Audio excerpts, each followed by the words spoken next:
Hi there. Welcome back to the Great Ace Attorney Chronicles. The investigation phase ended kind of abruptly last time, and now, as you can see, it's time to start the first trial day, or maybe only trial day, because if this game's like the last one, you know, it's like he gets one trial and that's it, pal, or one day, and if we're gonna figure all the shit out one way or the other, so we'll see. Also, boy, I get to voice fucking Van Zykes again. That won't be rough on my throat.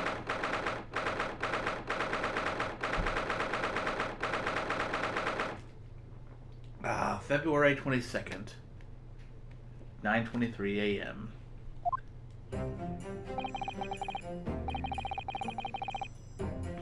The Old Bailey. This place always makes me feel strange. I seem to get chills down my spine and break out in a nervous sweat all at the same time. I mean, you are still relatively new at being a lawyer, so I guess I can't blame you. Well, I didn't think I'd be back here so soon. That's my line! I guess I know that is. Good morning! Aha. Good morning, Mr. Natsume. It was only 2 days ago that I was declared not guilty here.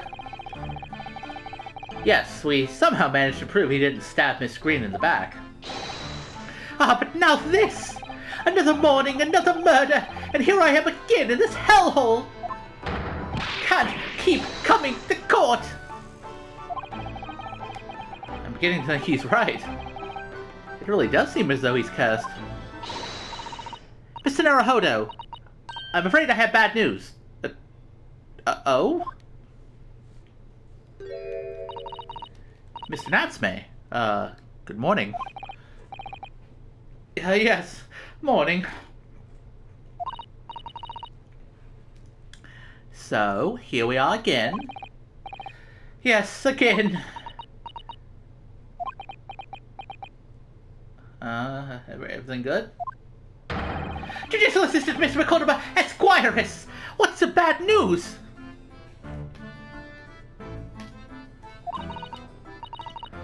Yeah, I kind of figured he'd want that. He's all about that bad news. Oh dear. You heard, did you? If you come and shout at the top of your voice, people can't help hearing what you say! Oh, I am sorry.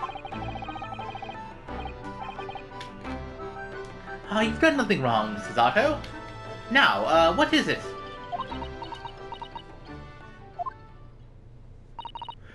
Well, it seems that the prosecution in today's trial will be led by Lord Baroque Van Zieks. Yeah, I kind of figured. I mean, I'm pretty sure they would have told me if it was someone. If it was going to be someone new, they would have said that on the first day. So I assumed it was Lord Van Zieks. Van Zykes. Yeah! Oh no! Oh no, no! Yep. There he is. The CEO of racism. The so-called Reaper of the Bailey. The most legendary prosecutor in the land.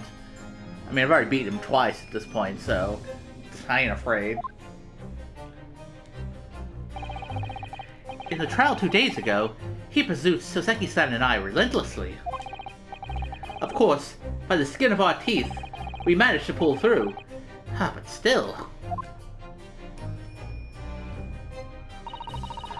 Perhaps Mr. Natsume's acquittal in the last trial wasn't the end of the matter. After all, yes, I know what you're thinking. The legend of the Reaper that says, nothing can save a person in the dock when Lord Van Zykes is the prosecutor. Oh no!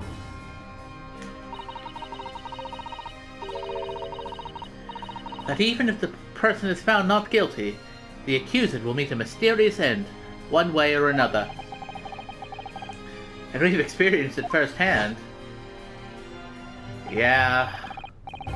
A man we successfully defended met the most terrifying end after his acquittal, right here in the Old Bailey. Yeah, old McGilded became a McGriddle. Sad days indeed. Ah! Do I have to put up with those ice-cold eyes boring into my soul again? Cursed by evil spirits, and now by the Reaper! Power of petrifying perils, potentially. Well, if it's potentially, at least you appear to have hope, Mr. Natsume. Locum students, Mr. Naruhodo, Esquire. Yes. I'm innocent. You have to believe me. You, more than anyone now.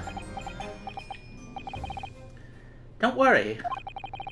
I'll be your steadfast ally every step of the way in this battle. I promise.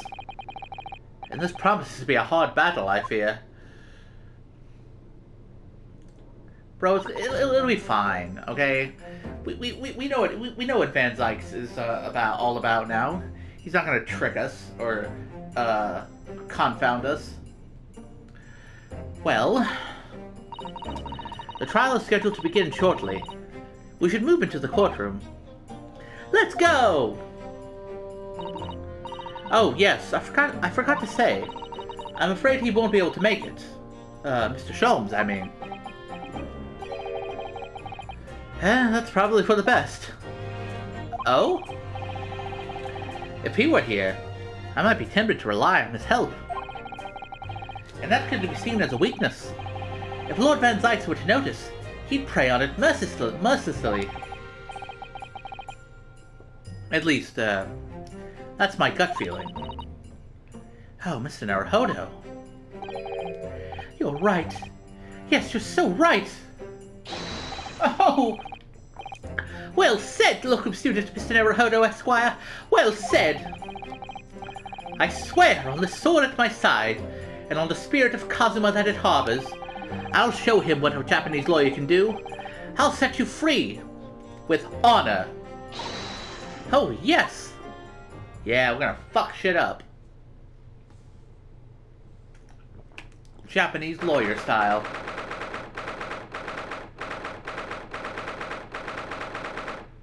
Man, what kind of trial starts at 9:40 a.m. specifically?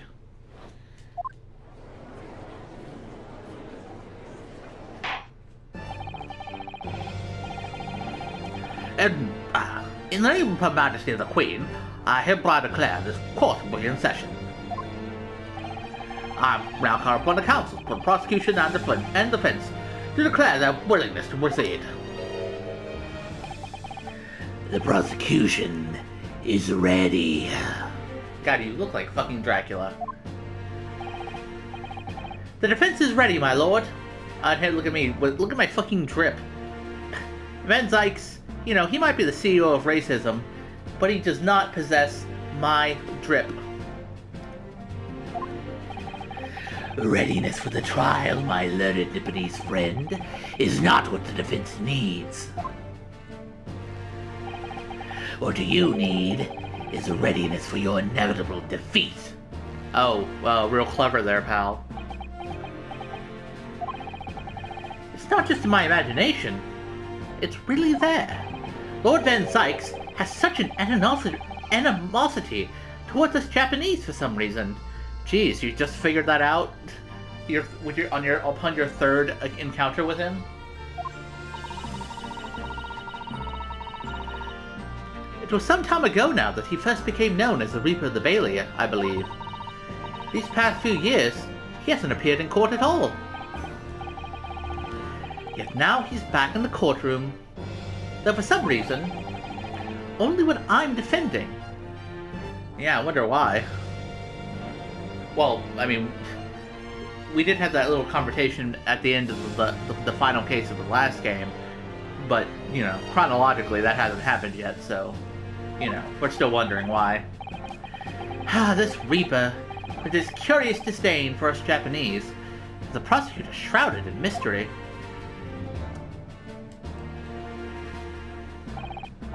Still, this isn't the time to be pondering that. I have to concentrate on Soseki-san's trial. Furthermore, I now call upon the 6 ladies and gentlemen of the jury. You have been chosen at random to represent the will of the people in this trial. Are you ready to fulfill your duty? Yeah. Oh, hey, it's you again.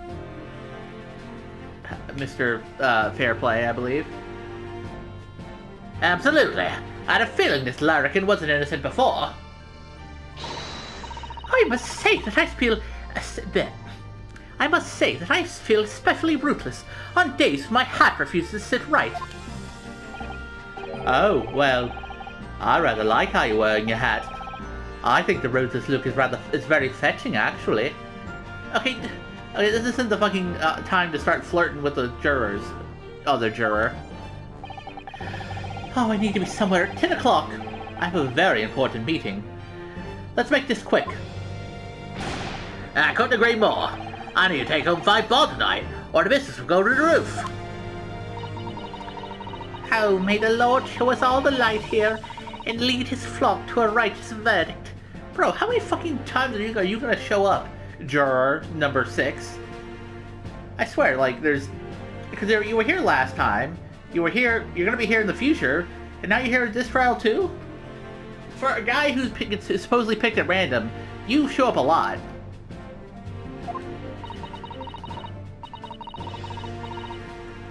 Huh, the British jury system is so very different to our own, isn't it?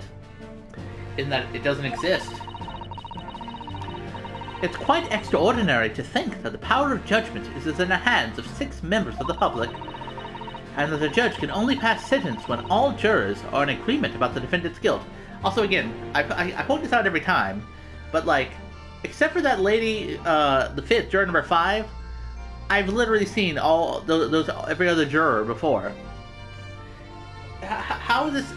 If it's supposed to be random, how do they keep showing up? Especially when it's for the same guy, because like I'm pretty sure again, except for juror number 5, those were all the jurors in Sozeki's last trial, weren't they? Like, what are the odds?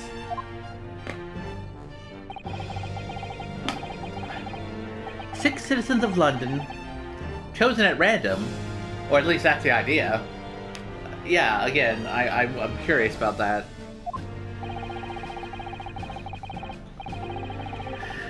The prosecution would draw attention to the fact that the accused was on trial here but 2 days ago. Accordingly, where possible, the same jurors have been asked to return for duty today. Oh, okay. Okay, well, what do you know? They actually explained it. At least they explained it this time. Ah, very well. Let us commence the trial. Roll Van Dyke, your opening statement, please. Ladies and gentlemen of the jury, it is not the intent of the prosecution to cast doubt over your past decision. However, the innocent verdict afforded to this eccentric Nipponese before has had dire consequences. Did the accused repent for his wrongdoing in that affair? Far from it. Instead, he used his freedom to perpetrate a most blood-curdling crime. Namely, that of the attempted murder of his neighboring lodger, an innocent Englishman. To explain the circumstances of the crime, the prosecution calls its first witnesses to the stand.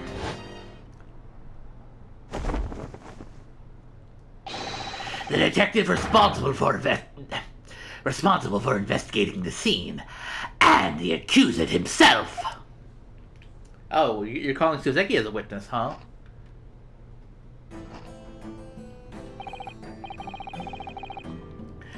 Witnesses, your names and occupations, please. Yes, sir. Tobias Gregson, Detective Inspector at Scotland Yard's Homicide Division. Ah, Suzeki Natsume, from the Empire of Japan. My government ordered me to come here as a student to study your language and culture. Mr. Natsume. Yes, my lord, sir. I'm quite sure I'm not mistaken that you swore an oath never to set foot in my courtroom again. Yeah, well, it couldn't be avoided. What can I say? I remember it as if it were yesterday. The day before, in fact, my lord. But close enough. Believe me, this is the last place I want to be. Inspector, let's hear from you first. Explain the case for the court. Right you are, sir.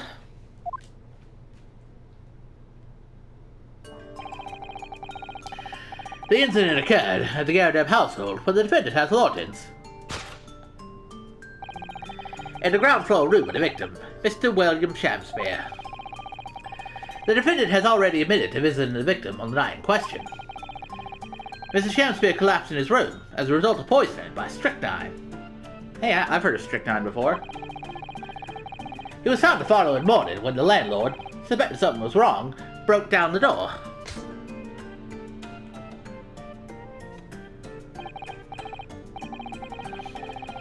This means, I presume, that the door to the victim's room was locked at the time of the incident.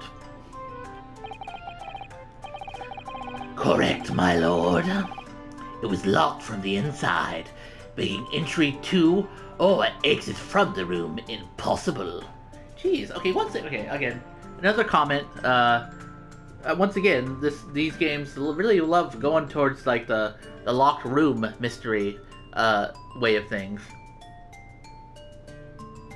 Let's think about it. There was the second case of the first game, initially. There was the third case, initially, of the first game, considering it took place on the omnibus, supposedly. There was a fourth case, which... okay, that one wasn't a locked room. And then there was the fifth case, which was, well, partially a locked room mystery, I suppose. In that at first we assumed it took place in the storeroom. Even though that turned out to not be the case. So this is like the fourth case, which is has like the basis of a locked room mystery going for it. Although, I mean, the poison stuff is, you know, that kind of puts a different spin on it regardless. Anyway, our the victim, Mr. Shamspeare, lives to tell tale. Shamspeare, I should say. He very nearly didn't. The man was halfway to heaven when we first found him.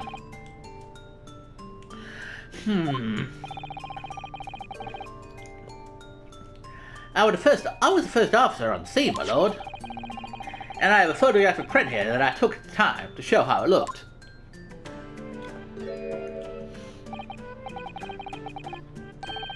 Oh, yes. A chilling scene indeed. The man looks very much deceased. Now, was there like a big, like, stain on the floor last time? Because, wait, no, there was, no, okay, I do remember there being a stain last time. That's right. Everyone present believed that's exactly what it was. So, but did no one check for a pulse on this dude, by the way? Like, I feel like the people at the scene, like Gregson or whoever, or anyone, should have checked for a pulse instead of just assuming he was dead. Very well. I shall accept this photographic print as evidence for the court. By the way, yeah. Now then, Mr. Naxway. Ah, yes!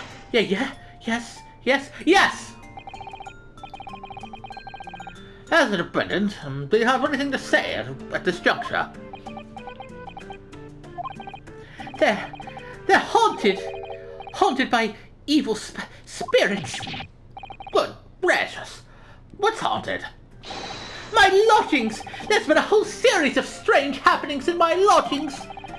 The tenant before me died in mysterious circumstances. A woman was stabbed by no one on the street outside. My neighbor was poisoned. And me! What about me? I've nearly been killed countless times. Killed, Mr. Natsumare? How? Even on that fateful night it happened, when I returned from Mr. Shamspeare's room. I lit my gas stove and climbed into bed, but before long, the stove went out, and somebody tried to kill me! We must always extinguish all fires before retiring for the night, Mr. Natsume. But it's so cold! My runny nose would freeze! The point is, I didn't poison my neighbor. Oh, why am I being accused of this? Why is my existence so cursed? Thank you, witnesses. I believe I have a reasonably clear picture of events. If I could raise one more point, my lord. One more conclusive point. Conclusive? Go on. Fortunately, the victim, Mr. Shakespeare, has regained consciousness after his ordeal, and he has named the true culprit.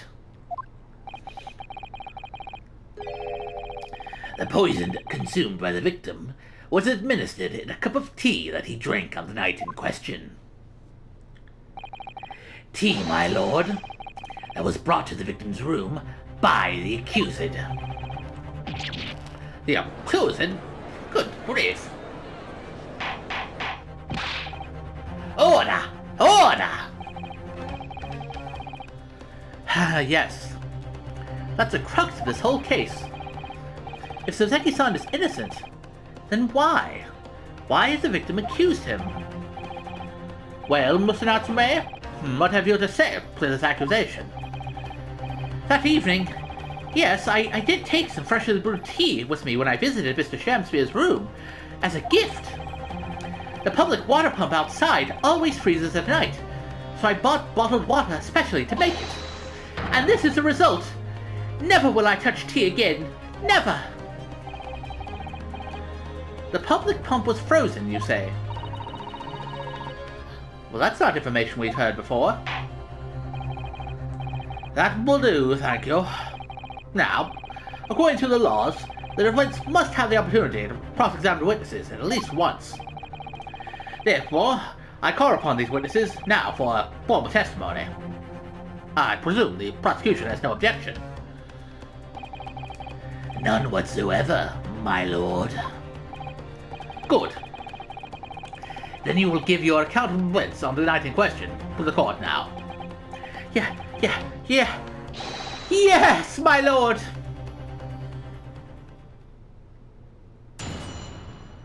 Okay, well, I'm curious what the formal testimony will say.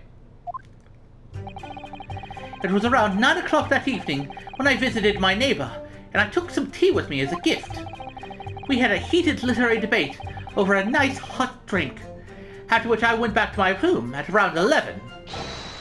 Gah! My tea was completely harmless! He couldn't have locked the door behind me otherwise, could he? Yeah, I suppose so. Strychnine takes some time to have an effect on the body. People don't kill over immediately after taking it. The victim would have been perfectly able to lock the door after his guest left. The argument still stands. I mean, I suppose. Yes, I see. It all seems relatively straightforward. Excuse me, but that testimony does raise one rather crucial point, I think. Mr. Natsume claims his tea to have been harmless. Presumably, though, the teacups have been examined for traces of the poison, haven't they? Why didn't I think of that? Yeah, because I'm a big dum-dum, apparently. Well, as it happens, no. We haven't been able to. Did I hear you correctly, Inspector? Scotland Yard has failed to examine the suspect's substance. Well, geez, how do you even know that it was strychnine, then? How could you have overlooked something so important? Isn't that the first thing you should have done? My learned Japanese friend is falsely incensed. The inspector said Scotland Yard was unable to examine the tea. Not that it was overlooked. Unable? Why? It's simple enough. There was none left. Not a drop. Someone must have been very thirsty indeed. With current scientific techniques, it's not possible to test for poison. Under such circumstances, we only need a drop, but that one drop does actually have to exist, funnily enough. Well then how can you say that there was poison in... The lack of examination notwithstanding, it appears nothing other than the tea passed the victim's lips on the night in question. Clear. Thank you. The matter is clear. Cast your eyes over the jury, my learned friend. What? You can see it in their faces, I'm sure. The recognition of the accused's guilt. Your client's fate is all but sealed.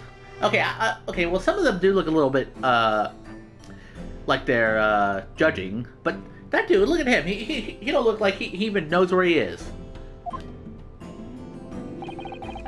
In mere moments from now, you will lose, and your compatriot will be damned for all eternity! He's right. I can feel all 6 of the jurors looking daggers at me. But I can't let them beat me down. I won't. Counsel for the defense, proceed with your cross-examination. Yes, my lord. Yeah, we'll do it. We'll kick some fucking ass. Kick ass, eat grass, and I don't know, eat ass. Well, either way. I mean, again, if you weren't able to test for poison, then how can you say that he was even poisoned? Like, I mean, clearly he didn't die from it, so it's not like you can do an autopsy report.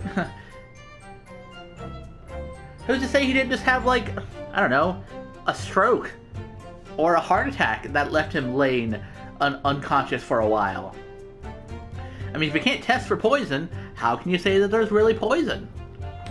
I mean, that would be my first question, but I'm guessing that's not going to be a good enough line of inquiry, so, you know. Alas. But anyway, I think this is a good time to leave things off. We got to see the testimony. We got to do the introductory trial stuff. We got to see Sozeki again. That was fun. But yeah, the cross-examination is probably just going to take a while, and by that point the episode's going to be, you know, running long. So, you know, yeah, I think leaving things off here is good. Again, I am curious about how the poison supposedly got poisoned. If there was no poison to test for poison, you know. But I'm sure we'll figure that out and more in the next episode. But until then, I'll see you around.